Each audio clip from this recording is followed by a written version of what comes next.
নমস্কাৰ সকলোলৈকে অন্য এটি ভিডিঅ'লৈ স্বাগতম। আজি বিয়া এখন আছে, একে ঘৰৰ ওচৰতে হয়। বিয়াখন খাবলৈ যাম, সেইকাৰণে মুগাৰ কাপোৰ এযোৰ উলিয়াই ল'লোঁ। ৰেডি হ'বলৈ লৈছোঁ। অকলে বৰ অসুবিধা হয়, তথাপিও মেনেজ কৰিছোঁ আৰু পিং চিং মাৰিবলৈ ঠিক কৰিবলৈ অলপ দিগদাৰেই হয় বাৰু। ডান মোৰ হৈয়ে গ'ল। মেকআপ একো কৰা নাই, কাণফুলিযোৰ পিন্ধিছোঁ, লিপষ্টিক আইলাইনাৰ অকণ, মুখত ঘঁহা অকণ, বাছ। কেনেকুৱা লাগিছে বাৰু?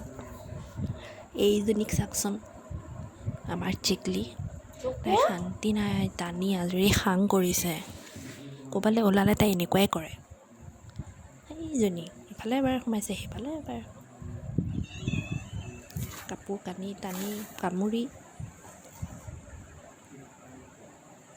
মোৰ হৈয়ে গ'ল, লগৰকেইজনীৰ কাৰণে ৱেইট কৰি আছোঁ। এইজনী টিকলা আহিছে, তাই বিয়ালৈ যাব লাগে, সাজি কাচি চেলেৰ পিন্ধি। সেয়া চব আহিছে সাজি কাচি, চবকে বৰ ধুনীয়া লাগিছে। এজনী মুনু, এজনী ৰেখা, এজনী ওচৰৰে দাদা, ভণ্টি এজনীও আছে বাৰু কিনাৰতে। আমি চবেই অকণ ফটো চটো উঠিলোঁ। উঠি কৰি ওলালোঁ যাবলৈ। তাই কফি খালোঁ। সেয়া দৰা কইনা ডিউটি আছে, মানুহ চাই আছোঁ অলপ বহি। বৰ ভাল লাগে বিয়াত মানুহ চাই, কোনে কি পিন্ধিছে, কোনে কেনেকুৱা ষ্টাইল কৰিছে। আমি ফটো চটো অকণ উঠিলোঁ।